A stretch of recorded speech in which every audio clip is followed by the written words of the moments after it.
ಒಳಗಿನಿಂದ ಕುತಂತ್ರ ಮಾಡುವವರ 10 ಪ್ರಮುಖ ಲಕ್ಷಣಗಳು. ಅವರನ್ನು ಹೇಗೆ ಗುರುತಿಸಬೇಕು? ನಮಸ್ಕಾರ ಸ್ನೇಹಿತರೆ, ನಿಮ್ಮ ಮುಂದೆ ತುಂಬ ಒಳ್ಳೆಯವರಂತೆ ಮಾತನಾಡುತ್ತಾರೆ.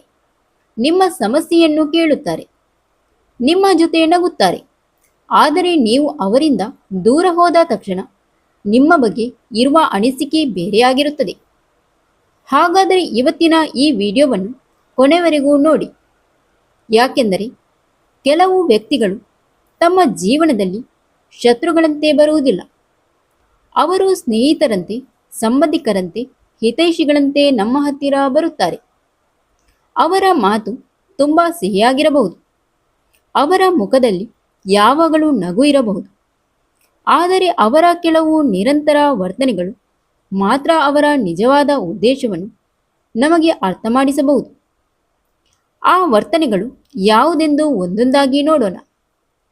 ಅದಕ್ಕಿಂತ ಮುಂಚೆ ನಮ್ಮ ದಿವ್ಯಾಸ್ ಬುಕ್ಸ್ ಆಫ್ ಯೂಟ್ಯೂಬ್ ಚಾನಲ್ನ ಸಬ್ಸ್ಕ್ರೈಬ್ ಮಾಡಿಕೊಂಡು ವಿಡಿಯೋಗೆ ಒಂದು ಲೈಕ್ ನೀಡಿ. ನಿಮ್ಮ ಜೀವನದಲ್ಲಿಯೂ ಇಂತಹ ವ್ಯಕ್ತಿಗಳು ಇದ್ದಾರೆಯೇ? ಚಾಟ್ ಬಾಕ್ಸಲ್ಲಿ ತಪ್ಪದೇ ತಿಳಿಸಿ. ಮೊದಲನೆಯ ಲಕ್ಷಣ, 1. ನಿಮ್ಮ ಮುಂದೆ ಒಂದು ರೀತಿ, ನಿಮ್ಮ ಹಿಂದೆ ಇನ್ನೊಂದು ರೀತಿ. ಇದು ಗಮನಿಸಬೇಕಾದ ಮೊದಲ ಲಕ್ಷಣ. ನಿಮ್ಮ ಮುಂದೆ ಅವರು ತುಂಬ ಪ್ರೀತಿಯಿಂದ ಮಾತನಾಡುತ್ತಾರೆ. ನೀನು ತುಂಬ ಒಳ್ಳೆಯವಳು, ನಿನಗೆ ನಾನು ಯಾವಾಗಲೂ ಇದ್ದೇನೆ ಎಂದು ಹೇಳಬಹುದು. ಆದರೆ ನೀವು ಇಲ್ಲದಿರುವಾಗ ನಿಮ್ಮ ಬಗ್ಗೆ ಬೇರೆಯವರ ಮುಂದೆ ಕೆಟ್ಟದಾಗಿ ಮಾತನಾಡಬಹುದು. ಇದನ್ನು ಒಂದು ಘಟನೆಯ ಆಧಾರದ ಮೇಲೆ ನಿರ್ಧರಿಸಬೇಡಿ. ಆದರೆ ಪದೇ ಪದೇ ನಿಮ್ಮ ಬಗ್ಗೆ ಬೇರೆ ಬೇರೆ ಜನರಿಂದ ಒಂದೇ ರೀತಿಯ ವಿಷಯಗಳು ನಿಮ್ಮ ಕಿವಿಗೆ ಬರುತ್ತಿದ್ದರೆ ಸ್ವಲ್ಪ ಎಚ್ಚರವಾಗಿರಿ. ಒಬ್ಬ ವ್ಯಕ್ತಿಯ ನಿಜವಾದ ಸ್ವಭಾವವನ್ನು ಅವರು ನಿಮ್ಮ ಮುಂದೆ ಹೇಗೆ ಮಾತನಾಡುತ್ತಾರೆ ಎಂಬುದರಿಂದ ಮಾತ್ರವಲ್ಲ, ನೀವು ಇಲ್ಲದಿದ್ದಾಗ ನಿಮ್ಮ ಬಗ್ಗೆ ಹೇಗೆ ಮಾತನಾಡುತ್ತಾರೆ ಎಂಬುದರಿಂದಲೂ ಅರ್ಥ ಮಾಡಿಕೊಳ್ಳಬಹುದು. 2. ನಿಮ್ಮ ವೈಯಕ್ತಿಕ ವಿಷಯಗಳನ್ನು ಬೇರೆಯವರಿಗೆ ಹೇಳುವುದು. ನೀವು ನಂಬಿ ಒಂದು ವಿಷಯವನ್ನು ಹೇಳುತ್ತೀರಿ. ನಿಮ್ಮ ಕುಟುಂಬದ ಸಮಸ್ಯೆ ಇರಬಹುದು, ಗಂಡ ಹೆಂಡತಿಯ ನಡುವಿನ ವಿಷಯ ಇರಬಹುದು, ನಿಮ್ಮ ಹಣಕಾಸಿನ ಸಮಸ್ಯೆ ಇರಬಹುದು, ಅಥವಾ ನಿಮ್ಮ ವೈಯಕ್ತಿಕ ದುರ್ಬಲತೆ ಇರಬಹುದು. ನೀವು ಅದನ್ನು ನಂಬಿಕೆಯಿಂದ ಹೇಳಿದಾಗ ಅವರು ಅದನ್ನು ರಹಸ್ಯವಾಗಿ ಇಟ್ಟುಕೊಳ್ಳಬೇಕು.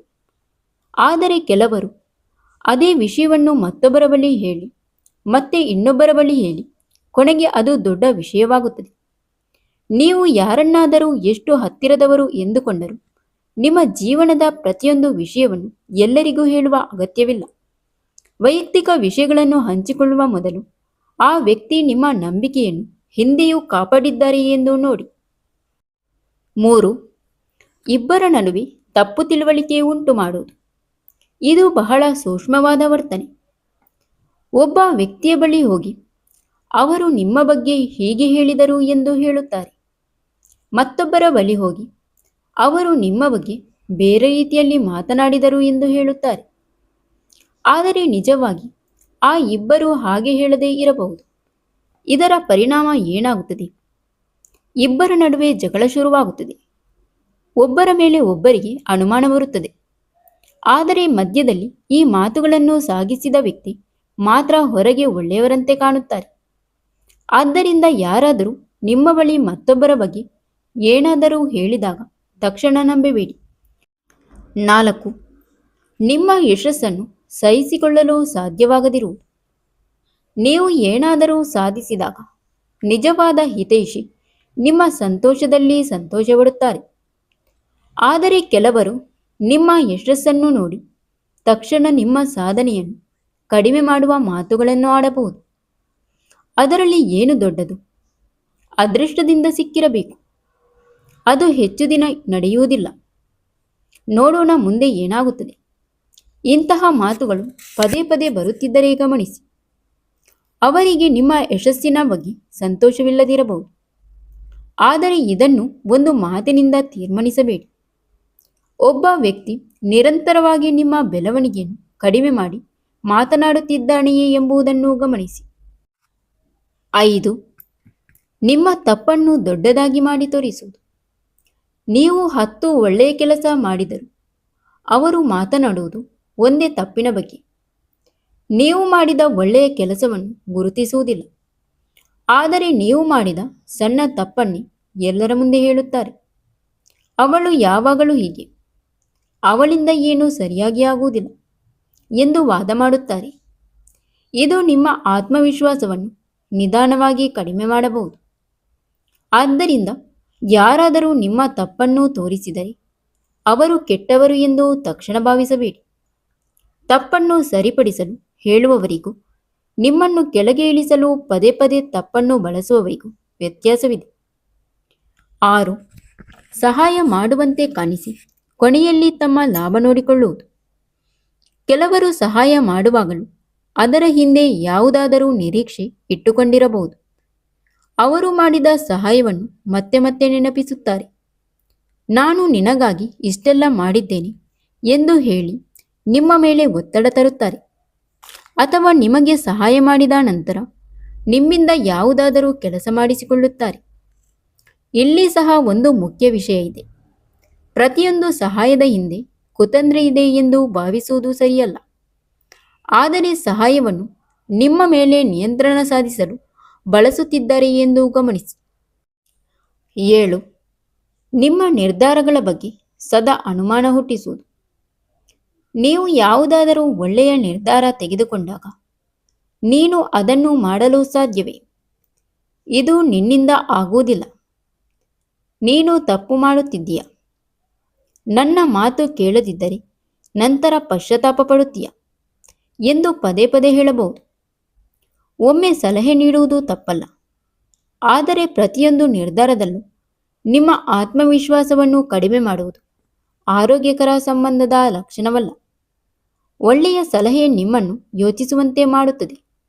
ನಿಯಂತ್ರಿಸುವ ಮಾತು ನಿಮ್ಮನ್ನು ಹೆದರಿಸುವಂತೆ ಮಾಡುತ್ತದೆ. ಈ ಎರಡರ ನಡುವಿನ ವ್ಯತ್ಯಾಸವನ್ನು ಗಮನಿಸಬೇಕು.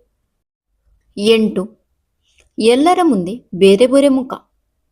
ಒಬ್ಬ ವ್ಯಕ್ತಿ ನಿಮ್ಮ ಮುಂದೆ ತುಂಬ ಒಳ್ಳೆಯವರಂತೆ ವರ್ತಿಸುತ್ತಾರೆ, ಇನ್ನೊಬ್ಬರ ಮುಂದೆ ಮತ್ತೊಂದು ರೀತಿಯಲ್ಲಿ, ಮೂರನೆಯವರ ಮುಂದೆ ಇನ್ನೊಂದು ರೀತಿಯಲ್ಲಿ. ಅದರರ್ಥ ಅವರು ಖಂಡಿತವಾಗಿಯೂ ಕುತಂತ್ರಿ ಎಂದಲ್ಲ.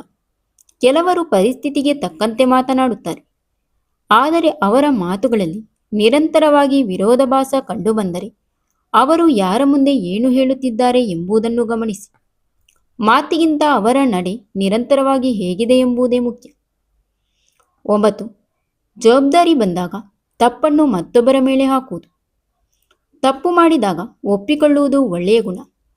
ಆದರೆ ಕೆಲವರು ಯಾವಾಗಲೂ ನಾನು ಮಾಡಿಲ್ಲ, ಅವಳಿಂದ ಆಯಿತು, ಅವರು ಹೇಳಿದ್ದರಿಂದ ಮಾಡಿದೆ ಎಂದು ಜವಾಬ್ದಾರಿಯನ್ನು ಬೇರೆ ವ್ಯಕ್ತಿಯ ಮೇಲೆ ಹಾಕುತ್ತಾರೆ. ಇಂತಹ ವ್ಯಕ್ತಿಯೊಂದಿಗೆ ಹಣ, ಕೆಲಸ, ಕುಟುಂಬದ ನಿರ್ಧಾರಗಳಂತಹ ವಿಷಯಗಳಲ್ಲಿ ಹೆಚ್ಚು ಜಾಗರೂಕರಾಗಿರುವುದು ಒಳ್ಳೆಯದು. 10. ನಿಮ್ಮ ಸಂಬಂಧಗಳನ್ನು ನಿಯಂತ್ರಿಸಲು ಪ್ರಯತ್ನಿಸುವುದು. ಇದು ಬಹಳ ಮುಖ್ಯವಾದ ಲಕ್ಷಣ.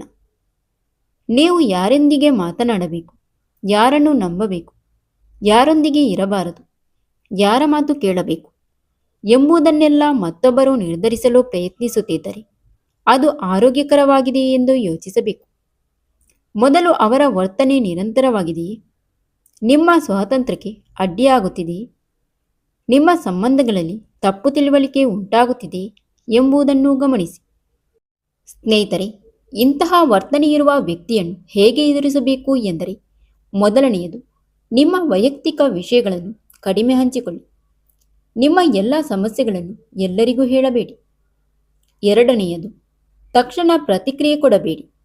ಯಾರಾದರೂ ನಿಮ್ಮ ಬಗ್ಗೆ ಏನಾದರೂ ಹೇಳಿದರು ಎಂದು ಕೇಳಿದ ತಕ್ಷಣ ಜಗಳ ಮಾಡಬೇಡಿ. ಮೊದಲು ಸತ್ಯವೇನು ಎಂದು ತಿಳಿದುಕೊಳ್ಳಿ. ಮೂರನೆಯದು, ಸಾಕ್ಷ್ಯವಿಲ್ಲದೆ ಆರೋಪ ಮಾಡಬೇಡಿ. ನೀನು ಕುತಂತ್ರ ಮಾಡುತ್ತಿದ್ದೀಯಾ ಎಂದು ನೇರವಾಗಿ ಹೇಳುವುದರಿಂದ ಸಮಸ್ಯೆ ಇನ್ನಷ್ಟು ದೊಡ್ಡದಾಗಬಹುದು. ನಾಲ್ಕನೆಯದು, ನಿಮ್ಮ ಮಿತಿಯನ್ನು ಸ್ಪಷ್ಟವಾಗಿ ಇಡಿ.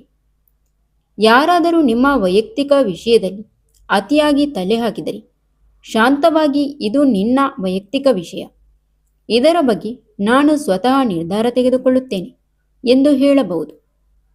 ಐದನೆಯದು, ನಿಮ್ಮ ಸಂಬಂಧವನ್ನು ಮೂರನೇ ವ್ಯಕ್ತಿಯ ಮಾತಿನ ಮೇಲೆ ನಡೆಸಬೇಡಿ.